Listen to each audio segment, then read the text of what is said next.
Thomas Rasmussen, og jeg ved, at de har øvet sig på de her ting her. Peter Madsen! Han bliver reddet af Mark Petersen i første omgang. Jimmy Nielsen igen. Han har problemer derinde. Og det er ikke nogen hemmelighed for Brøndby-spillerne, at Jimmy Nielsen ikke har det så godt, når han kommer ud i feltet. De har faktisk lige nøjagtigt den her situation øvet til træning i går. Laval igen. Indlægget der, og der kommer 1-0-scoringen. 1-0 sat ind af Eduardo Delani, som også afgjorde pokalkampen mod Horsens. 1-0-sejr ved den lejlighed.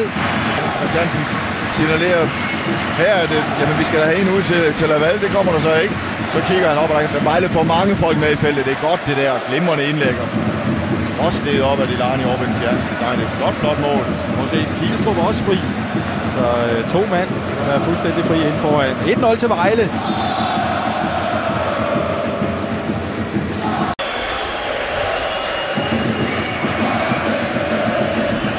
Og efter næsten 5 minutters overtid er det slut. 1-0 til Vejle.